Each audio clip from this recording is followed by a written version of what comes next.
ஐயனார் துணை அடுத்த வார எபிசோட பார்த்தீங்க அப்படின்னா சோழன் மேலே ஒரு தப்புமே இல்லை. ஆனால் அந்த பொண்ணோட ஃபேமிலியே பார்த்தீங்கன்னா சோழனை ரொம்ப மோசமாக திட்டி ஜட்ஜ் பண்ணிடுவாங்க. அதே மாதிரி பார்த்தீங்க அப்படின்னா நிலா மட்டும்தான் சோழனை நம்பி சோழனை தனியாக கூட்டிகிட்டு போய் பேசுவாங்க. சேரன் கூட அவங்க சொன்னதெல்லாம் நம்பி 2 அடி அடிச்சிருவாரு சோழனை. பாண்டியனை பார்த்தீங்க அப்படின்னா திட்டிடுவாங்க. இதெல்லாம் நினச்சிக்கிட்டே சோழன் மேலே எந்த தப்பும் இருக்காதுன்னு சொல்லிட்டு நிலா தனியாக கூட்டிகிட்டு போய் எல்லா விஷயத்தையும் தெரிஞ்சுக்கிட்டு அதுக்கப்புறம் சோழன் மேலே எந்த தப்பும் இல்லை அப்படின்னு ப்ரூவ் பண்ணி வீட்டுக்கு கூட்டிகிட்டு வந்துடுவாங்க.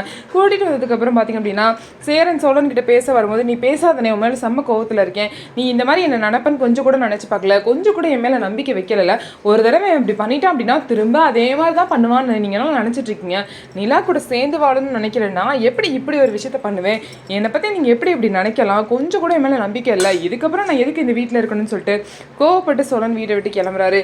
அவர் கிளம்புறது மட்டும் இல்லாமல் வா நிலான்னு சொல்லிட்டு நிலாவையும் கூட்டிகிட்டு போகிறாரு. நிலாவும் ஸ்கூட்டி எடுத்துகிட்டு சோழனை கூட்டிகிட்டு போகிறாங்க. இதுக்கப்புறம் என்ன நடக்க போகுது, திரும்ப அவங்க வீட்டுக்கு வருவாங்களான்னு சொல்லிட்டு பார்க்கலாம். நம்ம வீடியோ உங்களுக்கு பிடிச்சிருந்தா நம்ம வீடியோவை லைக் பண்ணிவிட்டு பாருங்கள்.